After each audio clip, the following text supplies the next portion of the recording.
आइए भक्तों, आज सुनते हैं सावन मास पुत्रदा एकादशी व्रत कथा।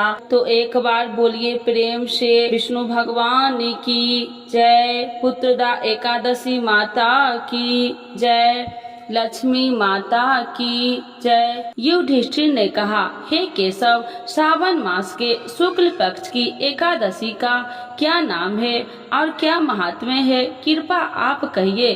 श्री कृष्णचंद्र जी ने कहा, हे राजन, ध्यान पूर्वक इसकी भी कथा सुनो। द्वापर युग में महीपति राजा महिष्मती नगरी में राज्य करता था, परंतु उसके पुत्र न होने के कारण वह अत्यंत ही दुखी था और पुत्र प्राप्ति के लिए अनेक प्रकार के प्रयत्नों को करता रहता था। अनेक प्रकार की चेष्टा करने पर भी जब उसको आनंद देने वाला पुत्र रत्न प्राप्त नहीं हुआ तो राजा ने अपनी वृद्धा अवस्था को देखकर एक दिन अपनी सभा में अत्यंत ही चिंतित होकर प्रजाजनों को संबोधित करके कहा कि प्रजाजनों, मैंने इस जन्म में जहाँ तक ध्यान आता है कि कोई भी पाप कर्म नहीं किया और अत्याचार पूर्ण प्रजा से धन को भी लेकर अपने अर्थकोष में सज्जित नहीं किया, न किसी का धरोहर का ही हरण किया तथा अपनी प्रजा का पालन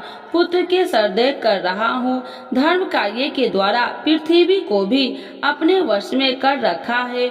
अत्यंत दुष्ट कार्य करने वाले को दंडित किया है और शिष्ट शत्रुओं के साथ भी मैंने उत्तम से उत्तम व्यवहार किया है, परंतु नहीं मालूम किस अज्ञात कारण के विषय से मुझे पुत्र रत्न की प्राप्ति नहीं हुई।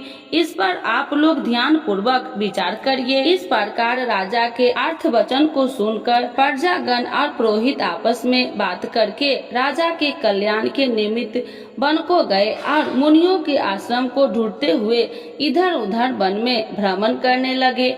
उसी वन में उन्होंने अत्यंत ही घोर तपस्या करते हुए निराहार जिज्ञात्मा जित क्रोध मुनि का दर्शन किया, जो कि सर्वधर्म सोम तेवा एवं सर्वशास्त्र प्राग्रंथ दीर्घायु महात्मा लोमेश थे, जिनके की कल्प के अंत में केवल लोमेश ही गिरते हैं।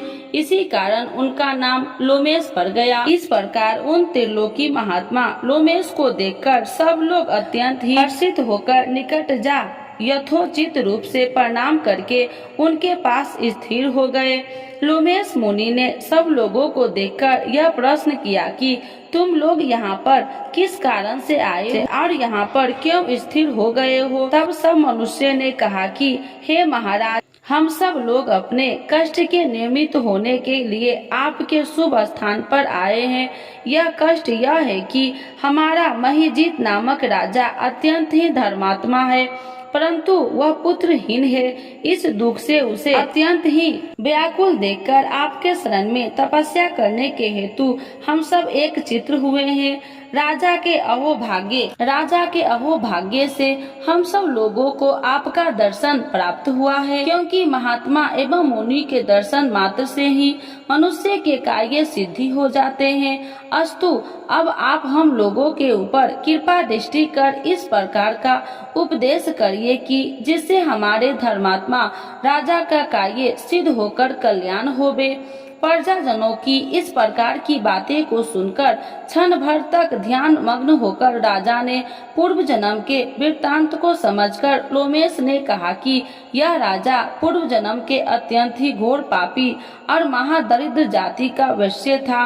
अपने व्यवसाय हेतु इस नगर से उस नगर में, उस नगर से दूसरे नगर में इसी प्रकार बराबर भ्रमण किया करता था। एक समय की बात है कि ज्येष्ठ मास के शुक्ल पक्ष की एकादशी को मध्यान्ह के समय प्यास से अत्यंत व्याकुल होकर जल के हेतु कोई उत्तम स्थान को ढूंढने लगा। संयोगवश उसको एक अत्यंत ही उत्तम और स्वच्छ जलाशय दिखाई पड़ा।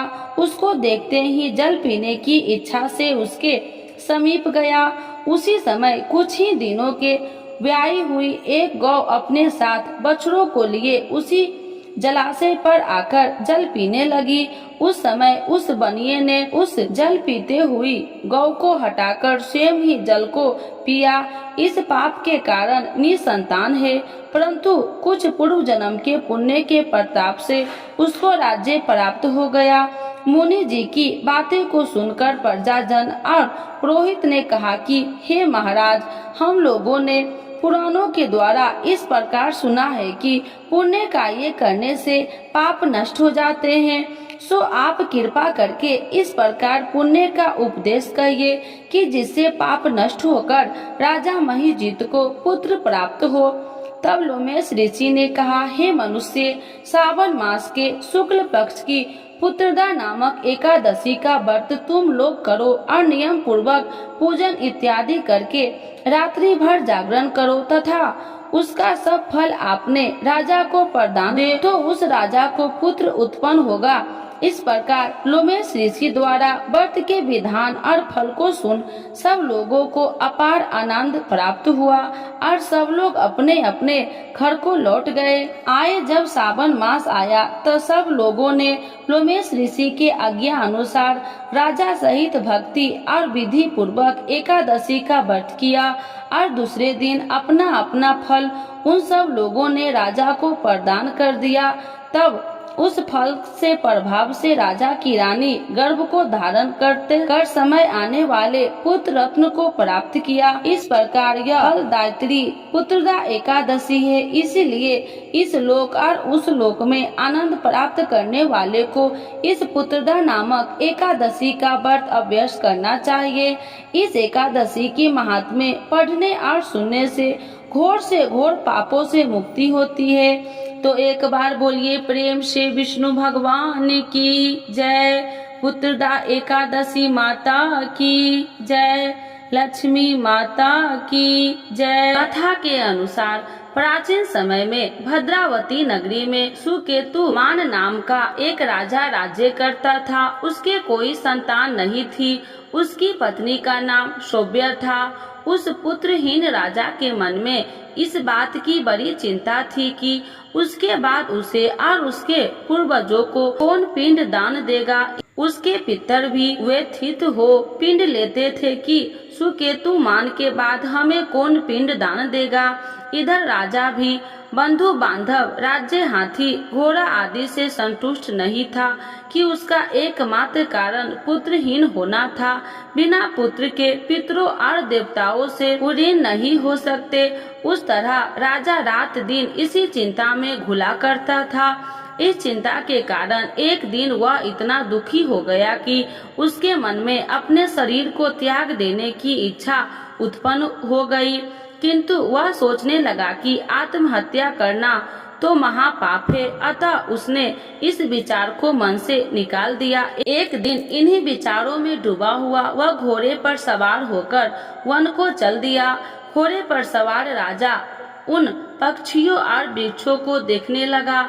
उसने वन में देखा कि मृग, बाघ, सिंह, बंदर आदि विचरण कर रहे हैं। हाथी, शिशुओं और हथनियों के बीच में विचार रहा कि उस वन में राजा ने देखा कि कहीं तो सियार कर्कश शब्द निकाल रहे हैं और कहीं मोर अपने परिवार के साथ नाच रहे हैं। वन के दृश्य को देखकर राजा और ज्यादा दुखी हो गया कि उसके पुत्र क्यों नहीं है। इसी सोच विचार में दोपहर हो गई। वह सोचने लगा कि मैंने अनेक यज्ञ किए और ब्राह्मणों को स्वादिष्ट भोजन करवाया है, किंतु फिर भी मुझे यह दुख क्यों मिला है। आखिर इसका कारण क्या है। अपनी व्यथा किससे कहूँ और कौन मेरी व्यथा का समाधान कर सकता है। अपने विचारों में खोए राजा को प्यास लगी। वह पानी की तलाश में आगे बढ़ा। कुछ दूर जाने पर उसे एक सरोवर मिला। उस सरोवर में कमल पुष्प खिले हुए थे। सारस, हंस, घड़ियाल आदि जल क्रीड़ा में मग्न थे। सरोवर के चारों तरफ ऋषियों के आश्रम बने हुए थे। अचानक राजा के दाहिने अंग फड़कने लगा। इसे शुभ सगुन समझकर राजा मन में प्रसन्न होता हुआ घोड़े से नीचे उतरा और सरोवर के किनारे बैठे हुए ऋषियों को प्रणाम करके उनके सामने बैठ गया। ऋषि वर बोले, हे राजन, हम तुमसे अति प्रसन्न है, तुम्हारी जो इच्छा है हमसे कहो। राजा ने प्रश्न किया कि हे वीरपो, आप कौन है, आप किस लिए यहाँ रह रहे हैं। ऋषि बोले, राजन, आज पुत्र की इच्छा करने वाले को श्रेष्ठ पुत्र प्रदान करने वाली पुत्रदा एकादशी है। आज से 5 दिन बाद माघ स्नान है और हम सब इस सरोवर में स्नान करने आए हैं। ऋषि की बात सुन राजा ने कहा, हे मुनियों, मेरा भी कोई पुत्र नहीं है। यदि आप मुझ पर प्रसन्न है तो कृपा कर मुझे एक पुत्र का वरदान दीजिए। ऋषि बोले, हे राजन, आज पुत्रदा एकादशी है, आप इसका उपवास करें। भगवान श्री हरि की अनुकंपा से आपके घर अवश्य ही पुत्र होगा। राजा ने मुनि की बचने के अनुसार उस दिन उपवास किया और द्वादशी को व्रत का पालन किया और ऋषि के प्रणाम करके वापस अपनी नगरी आ गया। भगवान श्री हरि की कृपा से कुछ दिनों बाद ही रानी के गर्भ धारण और 9 माह के पश्चात उसने एक तेजस्वी पुत्र उत्पन्न हुआ। यह राजकुमार बड़ा होने पर अत्यंत वीर, धनवान, यशस्वी और प्रजा पालक बना। श्री कृष्ण ने कहा, हे पांडुनंदन, पुत्र की प्राप्ति के लिए पुत्रदा एकादशी का उपवास करना चाहिए। पुत्र प्राप्ति के लिए इससे बढ़कर दूसरा कोई व्रत नहीं है। जो कोई व्यक्ति पुत्रदा एकादशी के महात्म्य को पढ़ता व श्रवण करता है तथा विधान अनुसार इसका उपवास करता है, उसे सर्वगुण संपन्न पुत्र रत्न की प्राप्ति होती है। श्री हरि की अनुकंपा से वह मनुष्य मोक्ष को प्राप्त होता है। तो एक बार बोलिए प्रेम से विष्णु भगवान की जय, लक्ष्मी माता की जय, पुत्रदा एकादशी माता की जय। इस कथा के बिना अधूरी है एकादशी की कथा। तो सुनते हैं तुलसी माता की कथा। तो एक बार बोलिए प्रेम से तुलसी माता की जय, श्री कृष्ण भगवान की जय। एक बुढ़िया माई तुलसी जी को सींचती और कहती कि हे तुलसी माता, सत की दाता, मैं तेरा बिटला सींचती हूँ, मुझे बहू दे, पीताम्बर की धोती दे, मीठा मीठा घास दे, बैकुंठ में वास दे, चटक की चाल दे, पटक की मौत दे, चंदन का काठ दे, रानी सा साज दे, दाल भात का भोजन दे, एकादशी की मौत दे, कृष्ण जी का कंधा दे। जब तुलसी माता यह बात सुनकर सूखने लगी तो भगवान ने पूछा कि हे तुलसी, तुम क्यों सूख रही हो। तुलसी माता ने कहा कि एक बुढ़िया रोज आती है और यही बात कह के जाती है, मैं सब बात तो पूरा कर दूंगी, लेकिन कृष्ण का कंधा कहाँ से लाऊंगी। तो भगवान बोले, जब वो मरेगी तो मैं अपने आप कंधा दे आऊंगा, तू बुढ़िया माई से कह देना। जब बुढ़िया माई मर गई, सब लोग आ गए। जब माई को ले जाने लगे तो वह किसी से न उठी। तब भगवान एक 12 बरस के बालक का रूप धारण करके आए। बालक ने कहा, मैं कान में एक बात कहूँगा तो बुढ़िया माई उठ जाएगी। बालक ने कान में कहा, बुढ़िया माई मन की निकाल ले, पीताम्बर की धोती ले, मीठा मीठा ग्रास ले, बैकुंठ का वास ले, चटक की चाल ले, पटक की मौत ले, कृष्ण जी का कंधा ले। यह सुनकर बुढ़िया माई हल्की हो गई। भगवान ने कंधा दिया और बुढ़िया माई को मुक्ति मिल गई। हे तुलसी माता, जैसे बुढ़िया माई को मुक्ति दी वैसे सबको देना। तो एक बार बोलिए प्रेम से तुलसी माता की जय, श्री कृष्ण भगवान की जय। एकादशी के दिन यह कथा जरूर सुने। एक लपसी था, एक तपसी था। तपसी हमेशा भगवान की तपस्या में लीन रहता था। लपसी रोजाना 1.25 सेर की लापसी बनाकर भगवान का भोग लगाकर जीम लेता था। एक दिन दोनों लड़ने लगे। तपसी बोला, मैं रोज भगवान की तपस्या करता हूँ, इसीलिए मैं बड़ा हूँ। लपसी बोला, मैं रोज भगवान को 1.25 सेर लपसी का भोग लगाता हूँ, इसीलिए मैं बड़ा हूँ। नारद जी वहां से गुजर रहे थे। दोनों को लड़ता देखकर उनसे पूछा कि तुम क्यों लड़ रहे हो। तपसी ने खुद के बड़ा होने के कारण बताया और लपसी ने अपना कारण बताया। नारद जी बोले, तुम्हारा फैसला मैं कर दूंगा। दूसरे दिन लपसी और तपसी नहाकर अपनी रोज की भक्ति करने आए तो नारद जी ने छुप कर 1.25 करोड़ की एक एक ऊँटी उन दोनों के आगे रख दी। तपसी की नजर जब ऊँटी पर पड़ी तो उसने चुपचाप ऊँटी उठाकर अपने नीचे दबा लिया। लपसी की नजर ऊँटी पर पड़ी लेकिन उसने ध्यान नहीं दिया। भगवान का भोग लगाकर लपसी खाने लगा। नारद जी सामने आए तो दोनों ने पूछा कि कौन बड़ा है। तो नारद जी ने तपसी से खड़ा होने को कहा। वो खड़ा हुआ तो उसने नीचे दबी ऊँटी दिखाई पड़ी। नारद जी ने तपसी से कहा, तपस्या करने के बाद भी तुम्हारी चोरी करने की आदत नहीं गई, इसीलिए लपसी बड़ा है और तुम्हें तुम्हारी तपस्या का कोई फल भी नहीं मिलेगा। तपसी शर्मिंदा होकर माफी मांगने लगा। उसने नारद जी से पूछा, मुझे मेरी तपस्या का फल कैसे मिलेगा। नारद जी ने कहा, यदि कोई गाय और कुत्ते की रोटी नहीं बनाएगा तो फल तुझे मिलेगा। यदि कोई ब्राह्मण को भोजन करवाकर दक्षिणा नहीं देगा तो फल तुझे मिलेगा। यदि कोई साड़ी के साथ ब्लाउज नहीं देगा तो फल तुझे मिलेगा। यदि कोई दिए से दिया जलाएगा तो फल तुझे मिलेगा।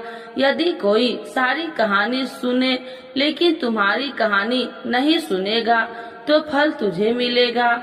उसी दिन से हर व्रत कथा कहानी के साथ लपसी तपसी की कहानी भी सुनी और कही जाती है। तो एक बार बोलिए प्रेम से एकादशी माता की जय। आज सुनते हैं पुत्रदा एकादशी 2024 डेट।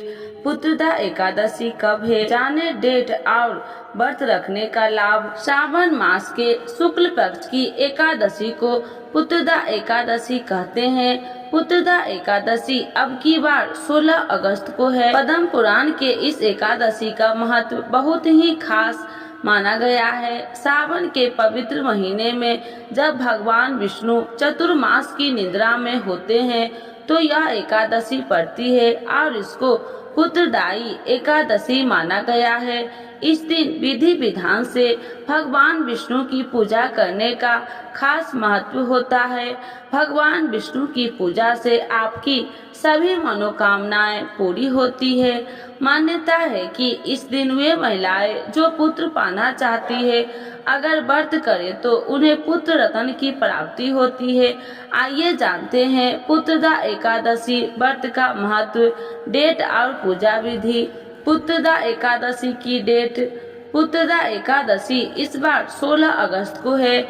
इस एकादशी तिथि का आरंभ 15 अगस्त को सुबह 10:26 से हो जाएगा। इस एकादशी का समापन 16 अगस्त को सुबह 9:39 पर होगा। व्रत का पारण 17 अगस्त को सुबह 5:51 से 8:05 तक किया जा सकता है। पुत्रदा एकादशी व्रत का महत्व। पुत्रदा एकादशी का व्रत करने से आपको अच्छे पुण्य की प्राप्ति होती है और साथ ही आपको मृत्यु उपरांत वैकुंठ लोक की प्राप्ति होती है। कहते हैं इस व्रत को करने से आपका घर धन्य धान्य से भर जाता है। इस एकादशी का व्रत करने से आपको नारायण के साथ माँ लक्ष्मी की भी विशेष कृपा प्राप्त होती है। इस व्रत के पुण्य प्राप्त से राजा महिजित महिष्मति को पुत्र रत्न की प्राप्ति हुई थी, इसीलिए इस एकादशी का नाम पुत्रदा एकादशी है। इस व्रत के प्रताप से आपकी खाली झोली भी भर सकती है। इस तिथि में वैष्णव समाज के लोग भी भगवान विष्णु की पूजा करते हैं। पुत्रदा एकादशी व्रत की पूजा विधि। पुत्रदा एकादशी के दिन सुबह जल्दी उठकर स्नान कर ले और घर के मंदिर को गंगा जल छिड़क कर पवित्र कर ले। इसके बाद भगवान विष्णु और माँ लक्ष्मी की प्रतिमा को लकड़ी की चौकी पर पीला कपड़ा बिछाकर उस पर स्थापित कर ले। इसके बाद गंगा जल से इसका अभिषेक करे और पुष्प के साथ तुलसी दल अर्पित करे। अगर आपको व्रत रखना है तो व्रत करने के संकल्प ले और यदि व्रत नहीं करना है तो पूजा करके आहार ग्रहण कर सकते हैं। पूजा के बाद आरती करे और भगवान विष्णु को पंचामृत का भोग लगाए। भगवान के भोग में तुलसी पत्ता जरूर शामिल करे। तुलसी बिना भगवान विष्णु भोग नहीं ग्रहण करते हैं। तो एक बार बोलिए प्रेम से विष्णु भगवान की जय। पुत्रदा एकादशी माता की जय।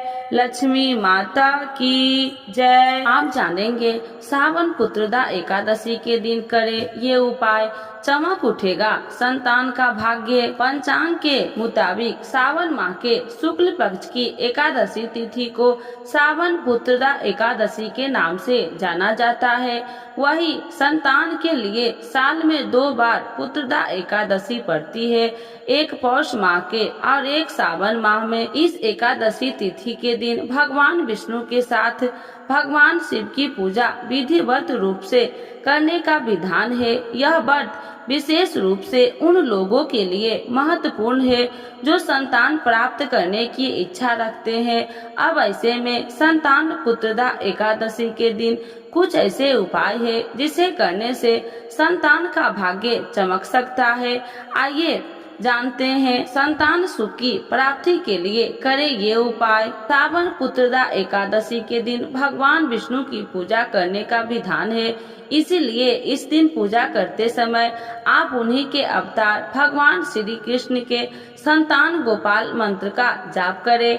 ऐसा माना जाता है कि यह बेहद चमत्कारी मंत्र है।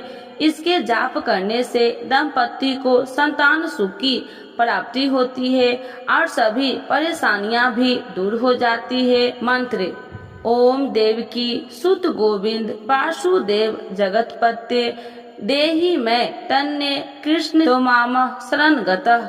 संतान की अच्छी सेहत के लिए करें ये उपाय। अगर आपके पुत्र की सेहत बार बार बिगड़ती है तो सावन पुत्रदा एकादशी के दिन भगवान विष्णु को तुलसी की माला अर्पित करें और इसके साथ ही भगवान शिव को 108 बेलपत्र की माला भी चढ़ाए।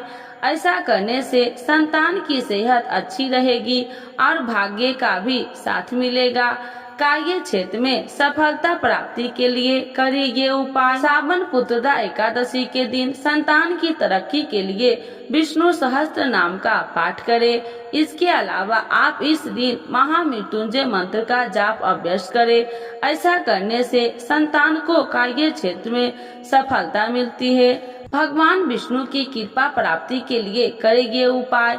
अगर आप भगवान विष्णु का आशीर्वाद पाना चाहते हैं तो सावन पुत्रदा एकादशी के दिन ओम नमो भगवते नारायण मंत्र का कम से कम 108 बार जप करें। ऐसा करने से आपके ऊपर विष्णु जी की कृपा बनी रहेगी और भाग्य उदय भी होता है। एकादशी माता की आरती। जय एकादशी जय एकादशी जय एकादशी माता, विष्णु पूजा व्रत को धारण कर सकती मुक्ति पाता। ओम जय एकादशी जय एकादशी जय एकादशी माता, तेरे नाम गिनाऊं देवी भक्ति प्रदान करने, गण गौरव की देनी माता शास्त्रों में बरनी, तेरे नाम गिनाऊं देवी भक्ति प्रदान करनी, गण गौरव की देनी माता शास्त्रों में बरनी। ओम जय एकादशी जय एकादशी जय एकादशी माता, मार्गशीर्ष के कृष्ण पक्ष की उत्पन्ना विश्व तारिणी जन्मी, शुक्ल पक्ष में होए मोक्षदा मुक्तिदाता बन आई। मार्गशीर्ष के कृष्ण पक्ष की उत्पन्ना विश्व तारिणी जन्मी, शुक्ल पक्ष में होए मोक्षदा मुक्तिदाता बन आई। ओम जय एकादशी जय एकादशी जय एकादशी माता। पौष के कृष्ण पक्ष की सफला नामक है, शुक्ल पक्ष में होए पुत्र दा आनंद अधिक रहे। पौष के कृष्ण पक्ष की सफला नामक है, शुक्ल पक्ष में होए पुत्र दा आनंद अधिक रहे। ओम जय एकादशी जय एकादशी जय एकादशी माता। नाम सटतीला माघ मास में कृष्ण पक्ष आवे, शुक्ल पक्ष में जया कहावे विजय सदा पावे। नाम सटतीला माघ मास में कृष्ण पक्ष आवे, शुक्ल पक्ष में जया कहावे विजय सदा पावे। ओम जय एकादशी जय एकादशी जय एकादशी माता। विजया फाल्गुन कृष्ण पक्ष में शुक्ला आम्ल की, पाप मोचनी कृष्ण पक्ष में चैत्र महाबली की। विजया फाल्गुन कृष्ण पक्ष में शुक्ला आम्ल की, पाप मोचनी कृष्ण पक्ष में चैत्र महाबली की। ओम जय एकादशी जय एकादशी जय एकादशी माता। चैत्र शुक्ल पक्ष में नाम कामदा धन देने वाली, नाम बरूथनी कृष्ण पक्ष में वैशाख माहवाली। चैत्र शुक्ल पक्ष में नाम कामदा धन देने वाली, नाम बरूथनी कृष्ण पक्ष में वैशाख माहवाली। ओम जय एकादशी जय एकादशी जय एकादशी माता। शुक्ल पक्ष में होए मोहिनी अपरा ज्येष्ठ कृष्ण पक्षी, नाम निर्जला सब सुख करनी शुक्ल पक्ष रखी। शुक्ल पक्ष में होए मोहिनी अपरा ज्येष्ठ कृष्ण पक्षी, नाम निर्जला सब सुख करनी शुक्ल पक्ष रखी। ओम जय एकादशी जय एकादशी जय एकादशी माता। योगिनी नाम आषाढ़ मास में जाने कृष्ण पक्ष करनी, देव शयनी नाम कहावे शुक्ल पक्ष धरनी।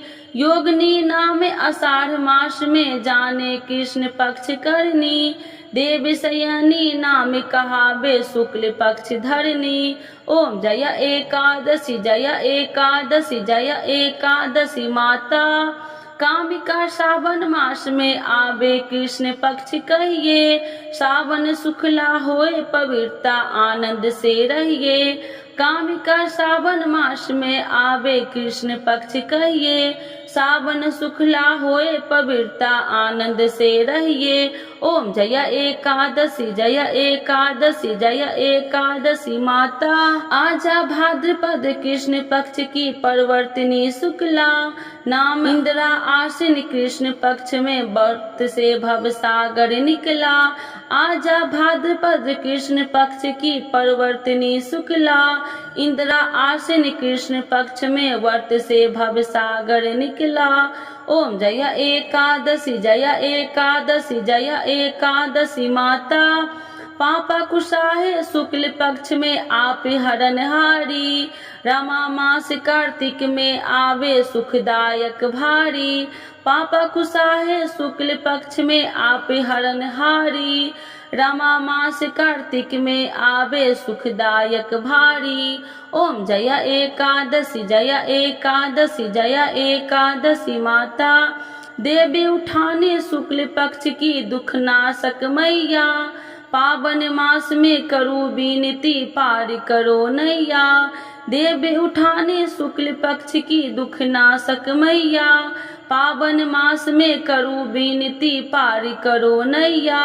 ओम जय एकादशी जय एकादशी जय एकादशी माता। परमा कृष्ण पक्ष में होती जन मंगल करनी, शुक्ल मास में होए पर्दिनी दुख दरिद्र हरनी। परमा कृष्ण पक्ष में होती जन मंगल करनी, शुक्ल मास में होए पर्वती दुख दरिद्र हरनी। ओम जय एकादशी जय एकादशी जय एकादशी माता। परमा कृष्ण पक्ष में होती जन मंगल करनी, शुक्ल मास में होए परवर्तिनी दुख दरिद्र हरनी। परमा कृष्ण पक्ष में होती जन मंगल करनी, शुक्ल मास में होए पर्दिनी दुख दरिद्र हरनी। ओम जय एकादशी जय एकादशी जय एकादशी माता। जो कोई आरती एकादशी की भक्ति सहित गावे, जन गुरुता स्वर्ग का वास निश्चय वह पावे। जो कोई आरती एकादशी की भक्ति सहित गावे, जन गुरुता स्वर्ग का वास निश्चय वह पावे। ओम जय एकादशी जय एकादशी जय एकादशी माता। विष्णु पूजा व्रत को धारण कर शक्ति मुक्ति पाता, शक्ति मुक्ति पाता। तो एक बार बोलिए प्रेम से एकादशी माता की जय, विष्णु भगवान की जय, लक्ष्मी माता की जय।